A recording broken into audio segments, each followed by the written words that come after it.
Ladies and gentlemen, welcome to The Right Time, a Wave Sports and Entertainment original presented by Prize Picks.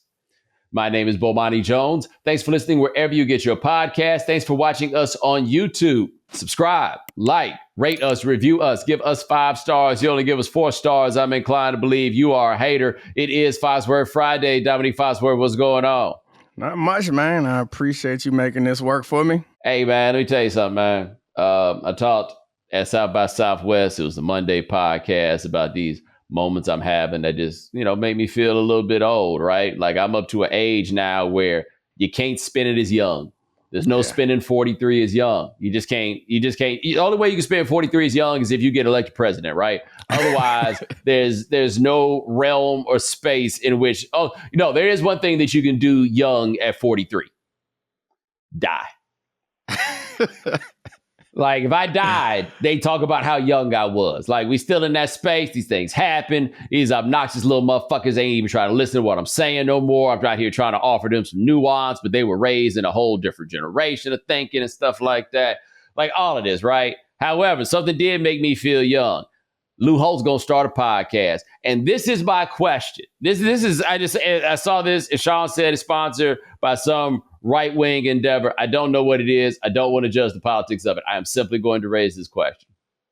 Who in the podcast listening to demographic is trying to listen to the Lou Holtz podcast? I have jokes I want to make about a Lou Holtz podcast, but it's some things that we used to joke about back in the day that people do that we don't joke about no more. And so I don't think I should start joking about Lou Holtz because inevitably it's going to get to a place where y'all go say I'm being some form of ableist. You're not being an ableist. It's going to sound spitty. Well, I can't say it's going to sound spitty. Well, it may be difficult to understand at some points. I think that's 100% correct. Man, they got to you. This is where we get old. They suck the fun out of my man, Bomani Jones. You used to be able to artfully get around, make these uncomfortable jokes in an artful way. Hold on. I still got it. I don't want you to think I don't never got it, right? But but this ain't the time to use it. Yeah, in this particular case, I wasn't so sure. By the way, in terms of like some of the meanest things anybody's ever said, Lou Holtz, who is from West Virginia, was once quoted as saying, the only good thing to leave West Virginia is an empty bus. Wow. I don't understand how do good insults die? Because I've never heard that before, and I feel like I should have heard that about a bunch of different places all the time. Like, how did we let that die? Lou Holtz, I promise he did not originate that. Someone else gave that to Lou Holtz. I don't know, man. He might have had the NFT, right? Like he might have had the NFT on that one and never let nobody else get a hold of it. He got the one copy of the Wu-Tang album. Well, not no more, because I'm using that on some poor community as soon as possible. That's such a good one. It's hilarious, especially when you play football. The only good thing to leave West Virginia is an empty bus. There has to be good things out of West Virginia. I don't know. I feel like we need to Google it. But like most people in places have stereotypes that are negative, but there's some positive ones to go along with it. I'm trying to think it's pretty. Like it's beautiful places out there. They probably got some good skiing or something. I'm just going to throw this out there for you. Okay. You are from a neighboring state and you're asking what the good things are. If you didn't hear about them from a mere hour and a half drive, I don't know. I mean, the beaches in Delaware, even Delaware got some stuff. You could incorporate in Delaware. You're going down to the services, right? Like, I'm just trying to look around to see what they offer. Maybe, you know what? I had never thought about this before because I'm not going to say nothing bad about West Virginia because I ain't got enough eye to eye to say if there's bad things, right? But you should be able to get a good price on charcoal, right?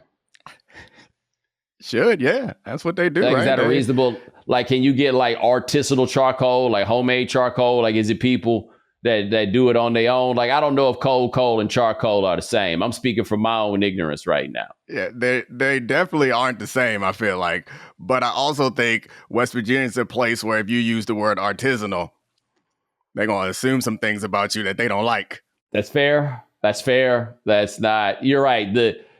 There is probably a demand for some artisanal things in West Virginia. They just don't know what they just call it homemade. I'm sure they have a different name for it. I know that homemade. Yeah, homemade is what they call it. That's right. Yeah, we should stop. Artisanal you know what I'm saying? apple pies. Hey, look, I'm saying West Virginia gave us the artisanal Randy Gene Moss. That's the best thing, yeah. And him and white chocolate, the best two things ever out of West Virginia for sure. All right, we got them. We got what's his name? Jerry West. Jerry West out of West Virginia. He from the Dub VA. Nick Saban from the Dub VA. Do they call it that? I would imagine so. Like, they got to call themselves. I feel like I seen some video of Randy Moss talking about the Dub VA. My brother used to do a Randy Moss impression because, like, me and my boy used to talk, Randy country. And so we had Randy as the kind of country that'd be like, hey, boy, I was on that ball like Stripe on a skunk. He's like, nah. He's a completely, that's not his brand of country. His country is, man, I'm telling you, I got the fattest sacks in the Dub VA over here, boy. The fattest sacks in the Dub VA. Like, is that brand? Is that realm of country? I can't imagine that there are places that we know that athletes are. Randy Moss in high school, man. In West Virginia. Bruh. I've seen the footage, brother. And let me tell you something. I can't believe it was allowed. Like, look, let me tell you something. I got bored a couple days ago and I was watching high school footage of Darren McFadden. And so I didn't Darren McFadden was one of those guys that was recruited as athlete. And I had assumed that he was recruited as like a quarterback and a running back because I seen how he handled like the Wildcat stuff when he was at Arkansas. No, apparently his other position was free safety. And brother, he was a menace. He was a menace in every way. He was a menace out there cleaning clocks. He was a menace out there running them things back. He was an outright menace. Randy Moss was out there. And Randy Moss is in this big shoulder pad era. So he was out here with like the collar and he's back there playing safety, but he's looking all yoked up like a linebacker. And then he's just, what's you supposed to do when he got the ball? What are you supposed to do as a high school player against Randy Moss? I don't pay that. I'll see some people's high school highlight tapes, and I gave a speech at this at the National Alliance National Alliance of African American Athletes. Damn it, I gave a speech there, and so it's high school athletes AKA, there. I saw I saw some of the high school athletes that had there, a bunch of 5-star kids going to Georgia and Georgia and Texas and Oklahoma.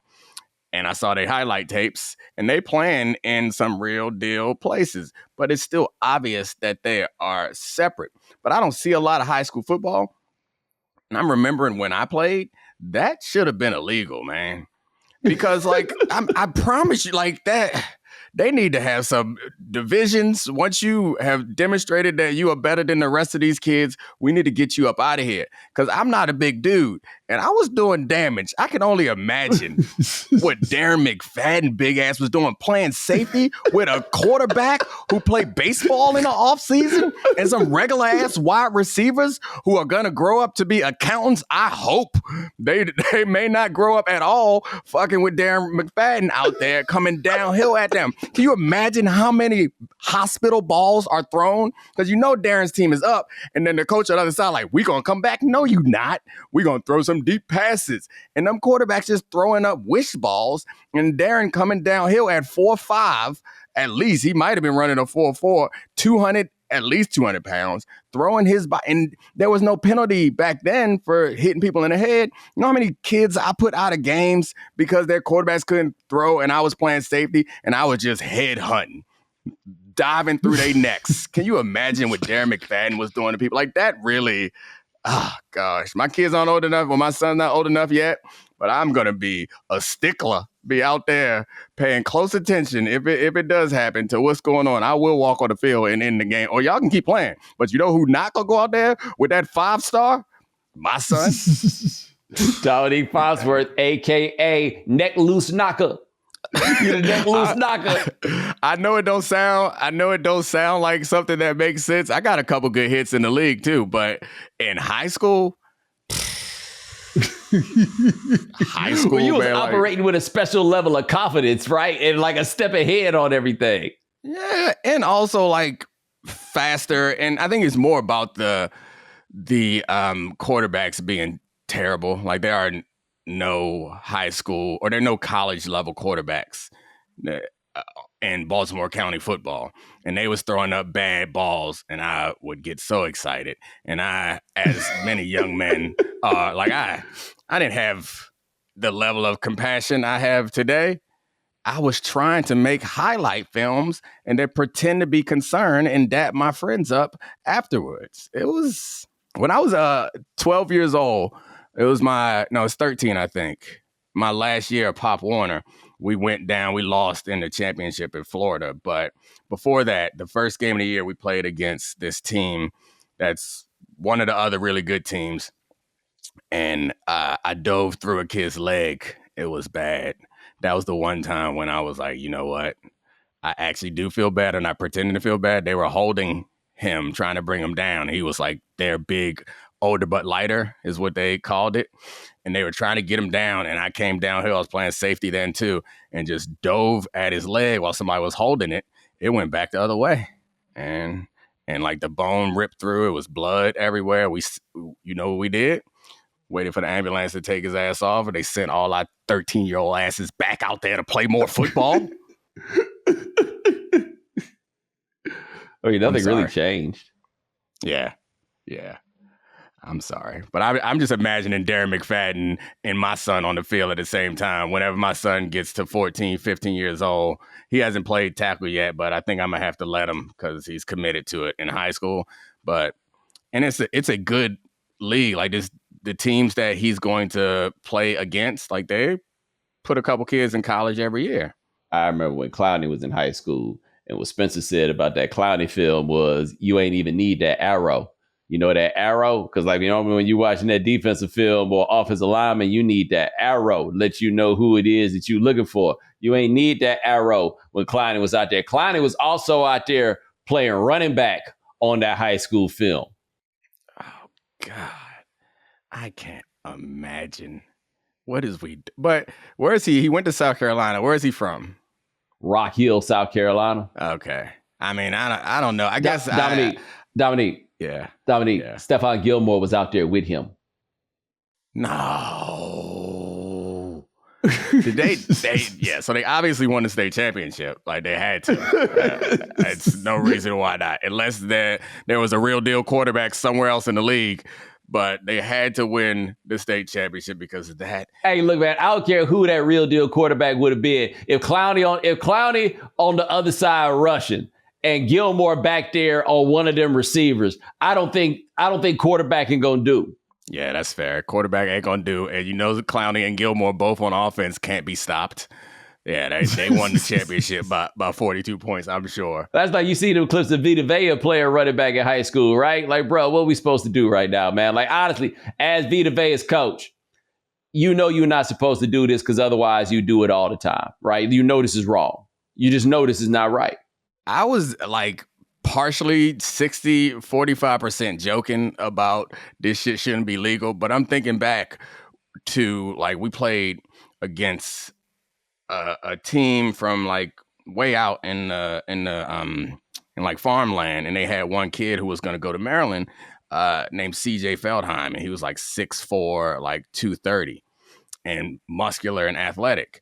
And you know what we didn't have in my school was anybody who was 6'4", 250 and athletic. And so like we hung in the game because we would run away from him, but it was impossible to block. You put 2-3 people on him, like, nah, these are regular high school kids. Like, go next time you out, just walk around the mall and you're going to see these high school kids that look like high school kids. And then think about Jadeveon Clowney going up against them. That's just, it's really not fair. Can you imagine how many people he hurt? I wonder how many kids he hurt. Well, all you need to see, like, forget about the Bishop Sycamores of the world for a second.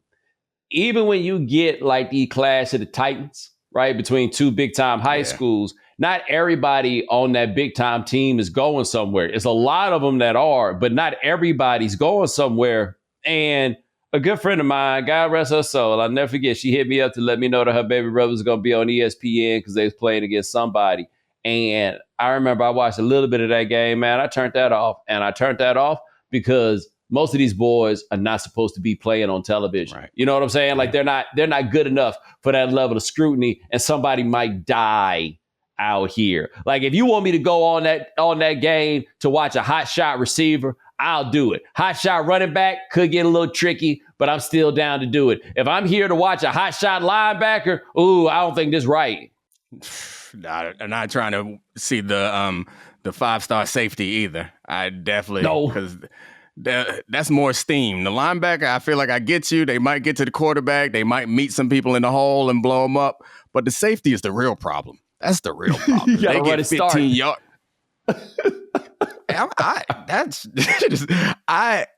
Okay, so you tear something, you pull something, and we all think that you just get better. As someone who's had repairs in knees and hips, it gets better, but then it gets worse a lot faster than everything else. We saw our man Shannon Sharp, like them hips don't feel good. Having people do that to kids when they are 15, 16 years old is one thing. And that is the head injury stuff too, where this game is actually, like we have weight classes in wrestling. I'm about to start a DC campaign. I want football weight classes. You just don't, because they're like LeBron on TV in high school. Worst thing gonna happen, you gonna get embarrassed and get dunked on. These kids? Yeah. These kids? Oh, man. I do want to know how many people Clowney sent to the hospital, because it's more than one and maybe less than 50.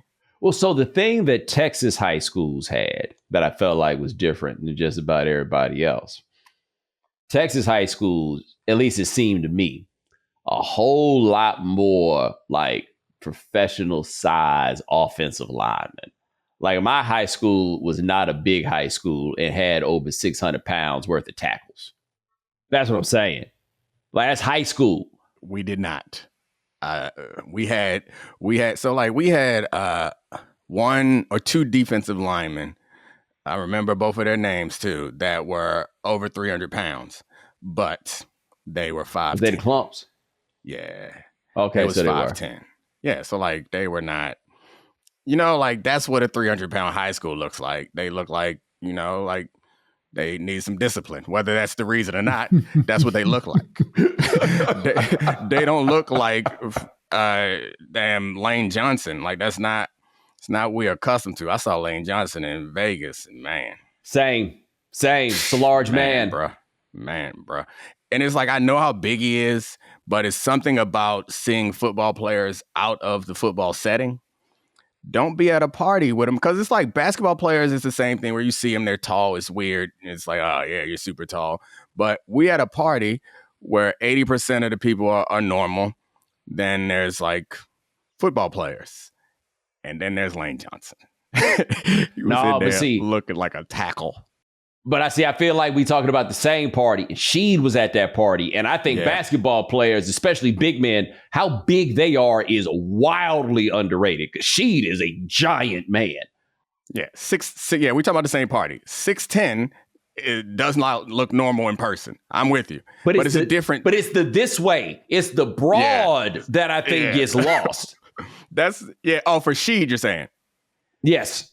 Yeah. Sheed is one of the basketball players who does not have an abnormal looking body. It looks like you just sized up a normal person, Whereas a lot of basketball players, like they just tall and it's like weird looking, but it's not intimidating looking.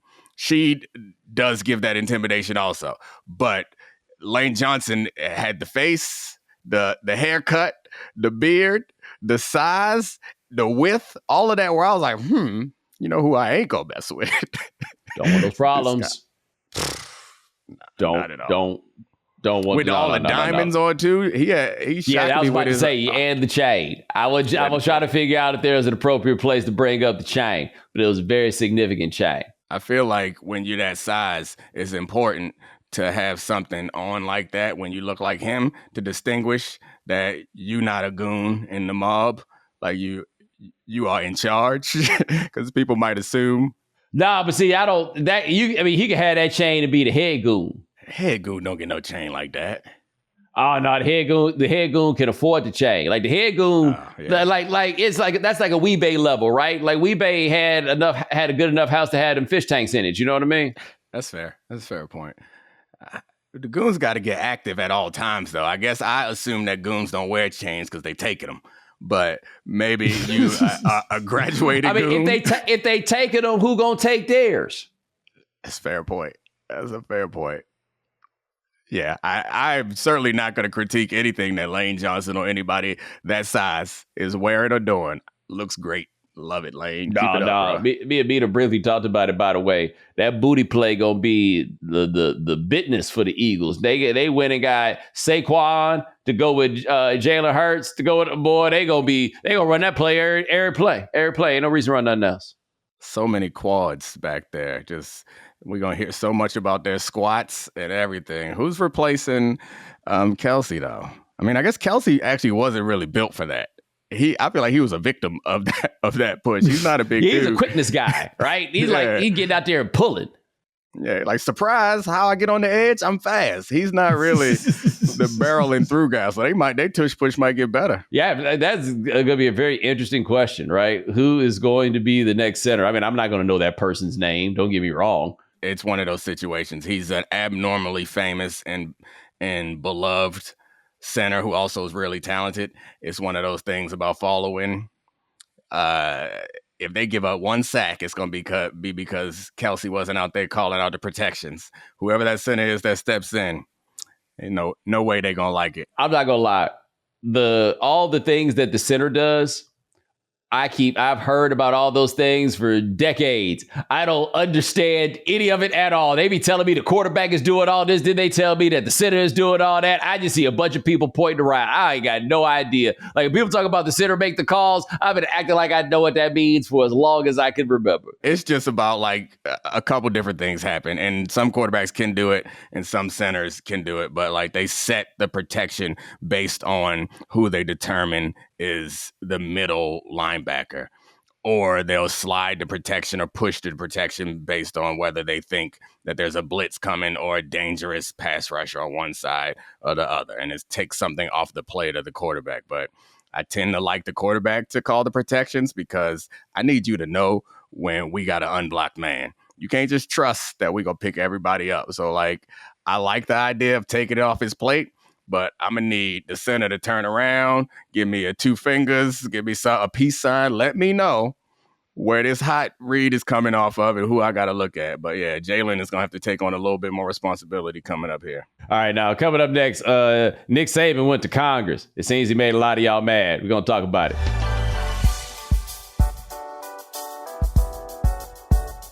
Prize Picks is the most fun you can have by winning up to 25 times your money. And with the football season over, you can still win money with basketball and hockey. You just select 2 or more players, pick more or less on their projected stats, and place your entry. You can pick combo projections across multiple sports from the Specials League, a league created specifically for combo projections that includes 2 or more players from different sports or leagues. Prize Picks is really simple to play. You can make your picks and submit your entry in less than 60 seconds. And if you stick around for the end of the show, you'll get to hear some picks from our producer, Sean, that can either help you win or make you feel miserably. So make sure you go to prizepicks.com/Bomani and use code Bomani for a first deposit match up to $100. That's prizepicks.com/Bomani. Prize Picks, daily fantasy sports made easy.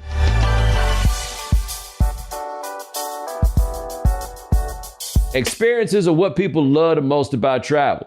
If you know anything about me, you know I love to travel. I recently went to Iceland and got to experience all the country had to offer. And as someone who loves to travel and explore new places, Viator has been the perfect app for me. Viator is a website and app where you can book travel experiences like museum tours or restaurant experiences. They offer everything from simple tours to extreme adventures. With over 300,000 bookable experiences in 190 countries, there's something for everyone. Plus, Viator's travel experiences have millions of real traveler reviews, so you have the information you need to book the best activities for your trip.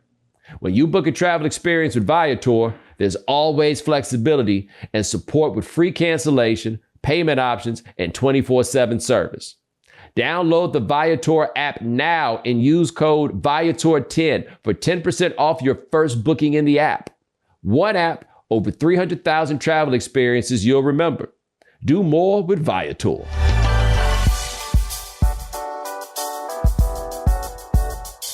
And let's be honest, hydration is very important, and if you're not chugging water throughout the day or constantly having a glass of water next to you, are you really hydrating? Well, if you use Liquid IV, which has 3 times the electrolytes of leading sports drink, plus 8 vitamins and nutrients for everyday wellness, you can hydrate even faster. Liquid IV is super easy to use. Just take a pre-measured packet and pour it into a glass of water, mix it up, and enjoy. You can take it at home before you start your day or take it with you to work or the gym. Plus, with their roster of flavors, which includes my favorite, the lemon lime, you can easily find the right flavor for you and your taste buds.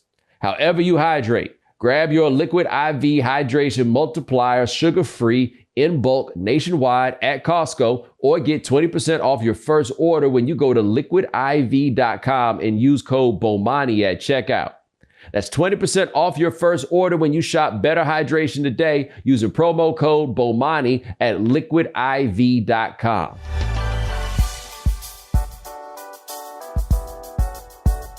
All right, Domonique, Nick Saban did that thing where he's like really rich, right? And he used to coach a football team and he quit coaching the football team. And now he's telling everybody that he stopped coaching the football team because all the kids care about is money. And so everybody is now jumping up on their soapboxes. Hey, now that you ain't got all the power, you got a problem with it. But I'm going to kind of sort of ride for Nick Saban on this. Hear me out. Obviously, the players being able to get money alters the power dynamic, which I think for those of us who have had the problems with the fact that the players didn't get paid in the power dynamic as it was, you assume that any pushback against that could be very easily to be like, oh, now you got a problem because the players got a little power. Maybe. I think the problem that the coaches seem to have from the conversations I'm having is these little jokers is coming in asking for a raise every 15 minutes, right? Like the coaches have made a mistake in a lot of these places where they're the ones, like NIL in particular, they're the ones determining who gets the money. They're the ones determining who gets how much and everything else. But now this means you got a line of 90 people that's all coming to deal with you. I also think, to be fair to Saban, and I'd say probably a lot of his colleagues, I even might dare say the majority of his colleagues, there's a lot of money in coaching, obviously, but I do think a lot of these people get into it because they do want to work with young people. Like I think part of Saban leaving the NFL to come back to college was he realized he didn't like coaching pros. He preferred working with younger people. And there is a guidance, like I don't want to say that father stuff because that's going too far, but there is an element of guiding people through their lives. And this period of life is about growth as much as anything else. And if you know this and you think this, and the only thing that this person that you want to, like, you try to come mold this joke and he like, cool, but what that paper hitting for? Mm-hmm. I get why that's not the job that he signed up for and he doesn't want to do it. The problem is he got to go find somebody else to say this because ain't nobody trying to hear it from you. I didn't listen to the whole thing all that closely, but I heard a lot of conversation about it. I frankly didn't find it too interesting, in part because I think I don't...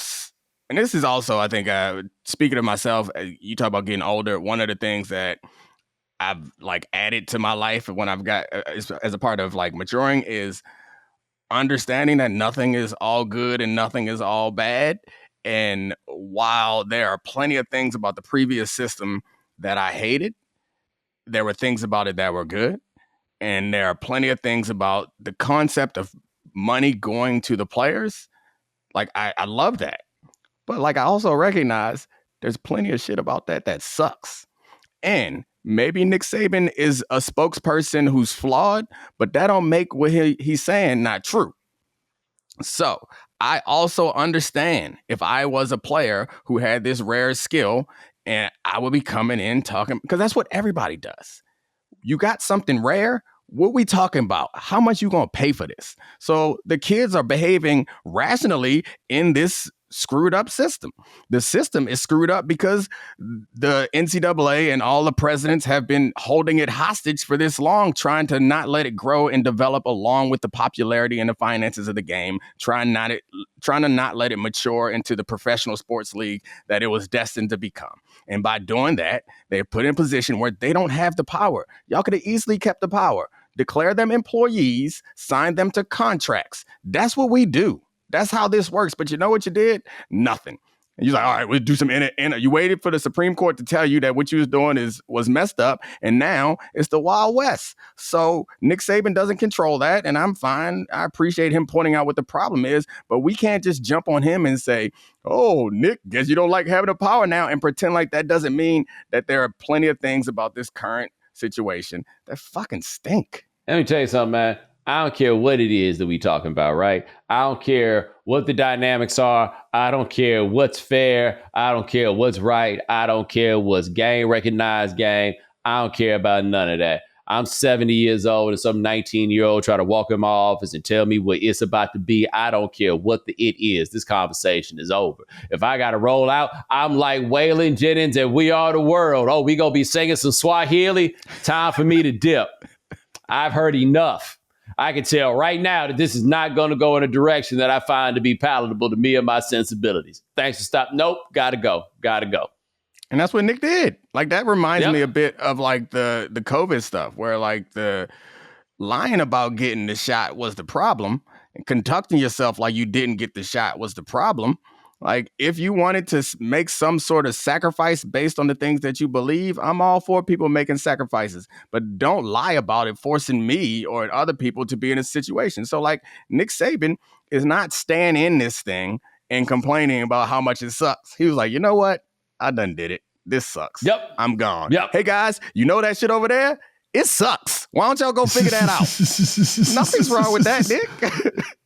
Yeah, he's like, look, I know the people that's in charge here, dog. They are not going to come up with some solution because they're going to need to come up with something. It can't, what it is just seems like outright chaos. And so I think the problem that people have is, and I get this, is that they're accustomed to people making the argument that you should not move toward progress because if you move toward progress, it is going to cause chaos. And thereby the assumption is made on the front end that the chaos thing is merely a scare tactic. It's not really going to be chaos. That's just what you say to make this stop.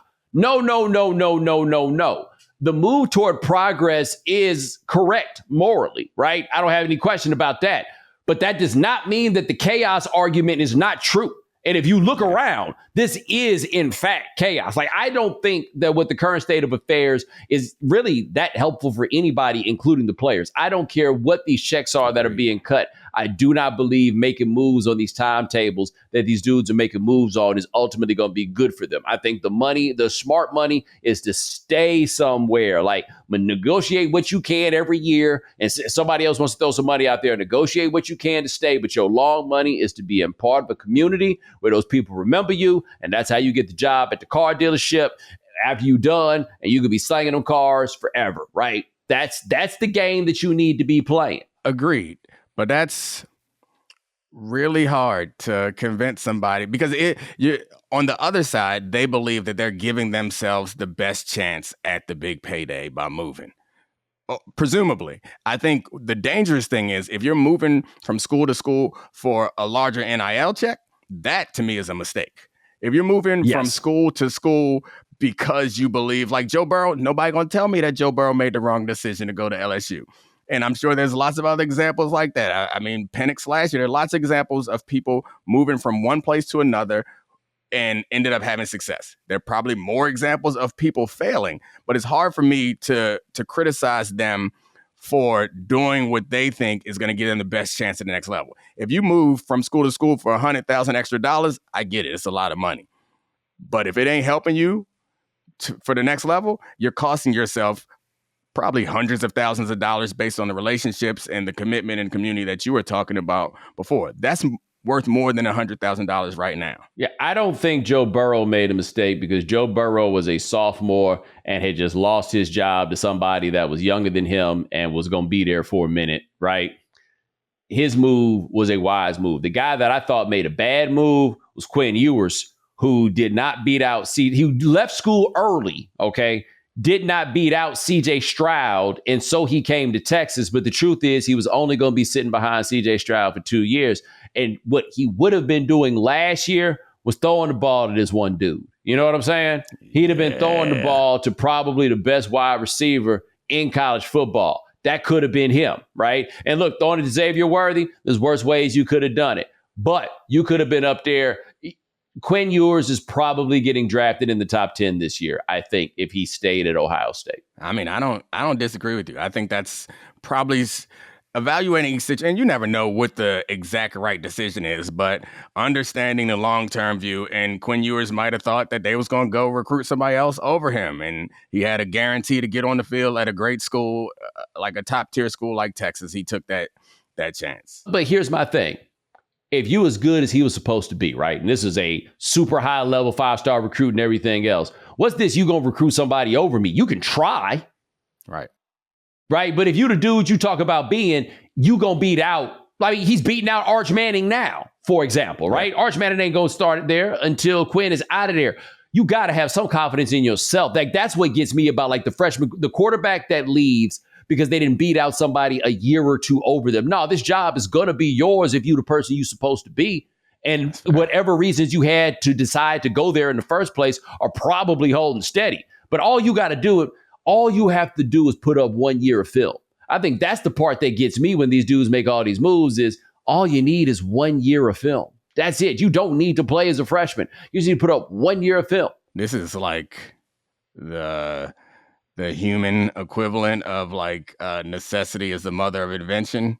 When you don't have no options, sometimes you find a little something that you needed that you didn't know you had. And I think we all have been in that situation before where maybe you fell short because you ain't had no choice.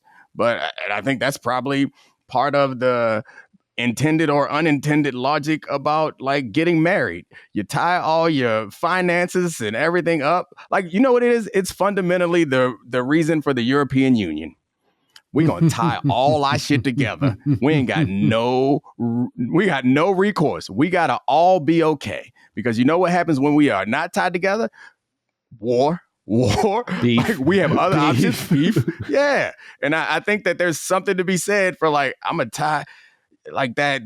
You can't fake scarcity. You know, you can't fake. And I think we all have experiences where you trying to write a paper 2 weeks early, you can't get nothing on that page, but somehow you just get struck by that happened for the speech that I was talking about. I was trying to write that speech for a week and a half. Couldn't get nothing on the page. Night before though, words was flowing. That focus, boy. You look like you about that Bitcoin. You know what I'm saying? You own it. In. Yeah, that's my contract here. Same thing. I got no options. We down here in Atlanta. I'm deep on the depth chart. You know what I can't do is not ball this year. Locked in. Nah. You was all about the feel of the fight. Look it up to the challenge of your rivals. You got to put a beat behind that. Boom, boom, boom, boom, boom, boom, boom. Hey man, look. Rocky gets you ready, man. I have a whole thing. First of all, Rocky is the single most likable movie character ever created. There's nobody that you couldn't possibly root against Rocky, and we should have known Rocky was different when in the first Rocky go get a LP to put on the turntable, and what is he playing? Summer Madness by Kool and the Gang. That was our sign right there that Rocky had something for a little bit of everybody. And then in every movie, man, all Rocky's get it cracking music is always uplifted, man. The regular Rocky one, the one that Biggie sampled, and then of course the Eye of the Tiger, the thrill of the fight, rising up to the challenge of our rivals. Like all of them get you going.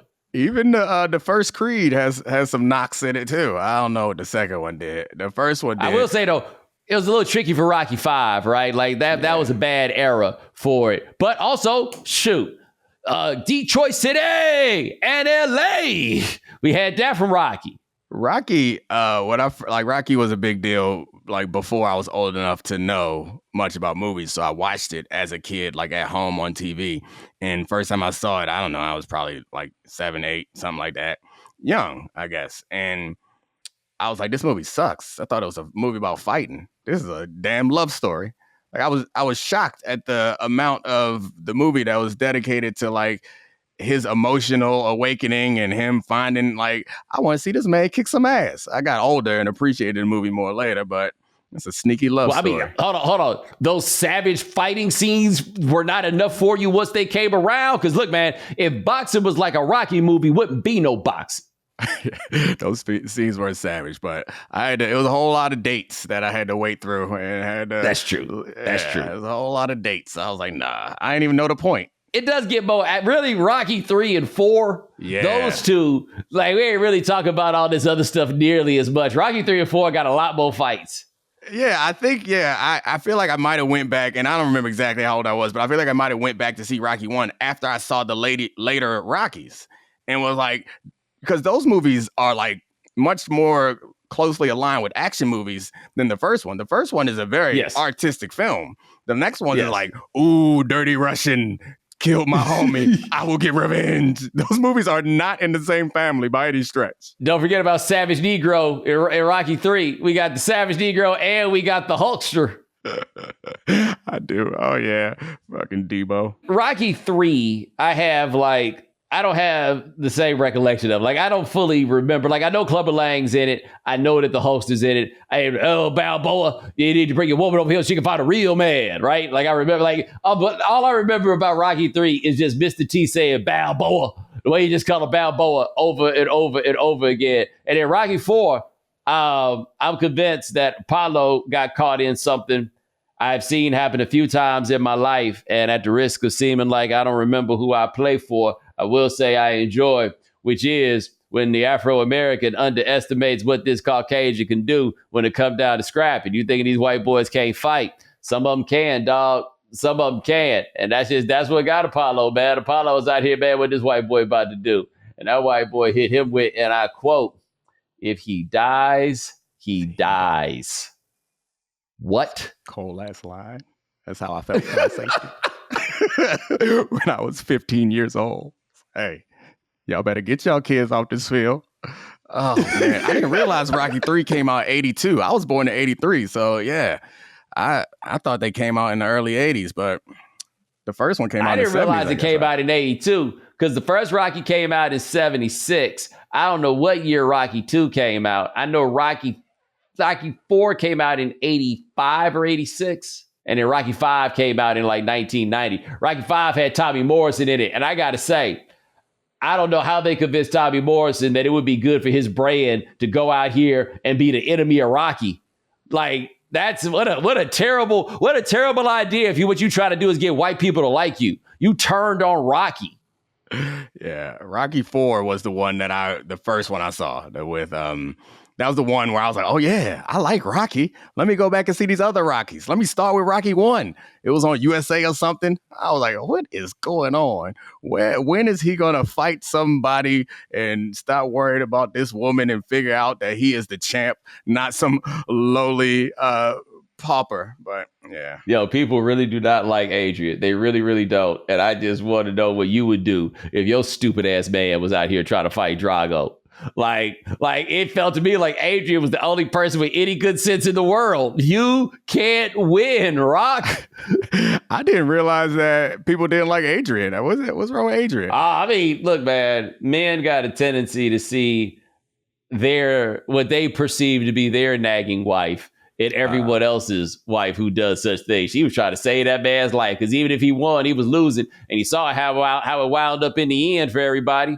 Can you imagine? Like, I guess they had her die in the trilogy. But can you imagine? Rocky was 45 years old and she had to go change his diapers. He out here getting his ass whooped all the time. I'm with her, man. Rocky had a robot in that movie. What are you doing? You are rich. You made it. Why you go down here and fight this machine? What's going on? And Apollo went and got his ass killed. Damn. Killed. Like, look, man, I'm sorry. Maybe I just ain't got the heart, right? But I see you kill my homie with your bare hands, avenging his death, perhaps. But there's got to be another way, right? Right? There's got to be a way that I could do this without having to fight this man. Can't we take him to court? Oh God! It was in the boxing ring. I understand that it was not all above board. However, it's not like they poisoned him or something. He punched that man to sleep. How about this? If you really want to make him mad, why don't you just go try to pull his woman? You know what I'm saying? Yeah. If Flavor Flav can do it, why can't you? Right? Like why don't you? Well, maybe that I would try that approach. No, I feel like if Flavor Flav could do it, that would suggest to me that I'm not her type. But at the same time, in real life, she was his type, right? Like that was the thing. That's all I'm saying. That's like fair, yeah. If you really had a beef, and as I recall, they were saying that Rocky was stepping out on Adrian anyway. Like, come on, man. Apollo, I think, look, that's all Apollo needed from you. Apollo would have shown down from you above and be like, I see you, big dog. I see you. I see you. I mean, I feel like helping out his son later in life. I'd have put a college fund together for his kids. Like, I could do many things I can do. But what I can't do is fight this motherfucker that just killed you with punches. With punches. That man punched you into another realm. No, I can't. I cannot fight somebody who punched you into meeting your Lord and Savior. It was supposed to be an exhibition. Oh, we got an exhibition coming up. Nobody better not die in that. Like, hey, did somebody bother to check whether or not exhibition is a word in Russian? Yeah, he didn't get the memo. That dude was a weapon. It might not have been. Oh yeah, in Creed, the second Creed, he got a son or something in there that come out.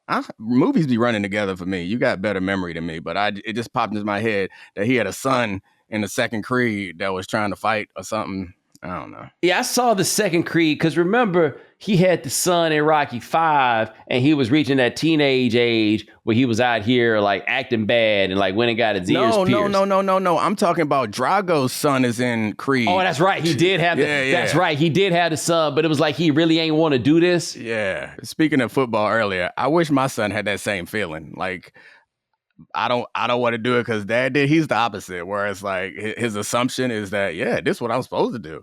Like, he really think that there's going to be some football at the next level for him, while I'm over here like, man, you better hit these books. What position he playing? These books. Well, it's flag football, so you play like everybody's a receiver. Okay. He's not the quarterback, so everybody's a receiver, and corner and safety and linebacker, I move him around. So he hasn't found out yet how he feel about contact. Nah, I know. You know. He about it. I know. Yeah, unfortunately.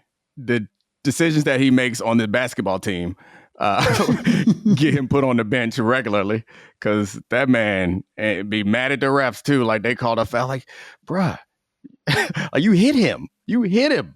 What are you doing? Nah, I joke with my wife. You have to be the one to explain to him that the world is not out to get him.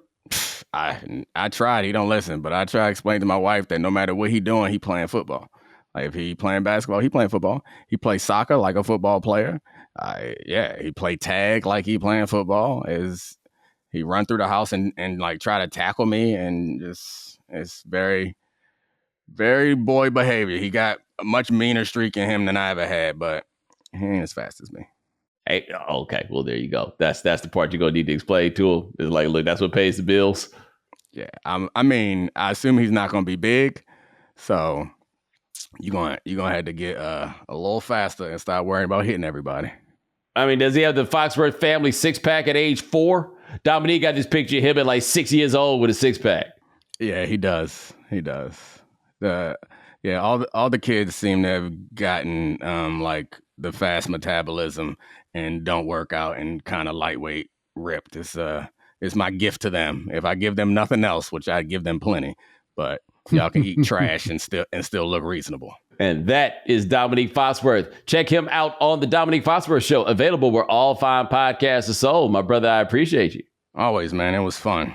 Thank you, sir. And ladies and gentlemen, thanks so much for joining us here on The Right Time. Remember, hit the voicemail line, 323-596-7767. What I would like you to let us know is that time you were matched up with Domonique Foxworth or some other future professional in amateur competition, and let us know how it went for you. And stop lying and acting like it went well. You know you got yammed on. 323-596-7767. We do this thing here 3 times a week. My man Sean Yu handles everything behind the scenes. Thank you, sir. Remember, subscribe, like, follow the right time, rate us, review us, give us 5 stars. You only give us 4 stars, I'm inclined to believe you are a hater. We'll talk to you guys in a couple of days. Take it easy.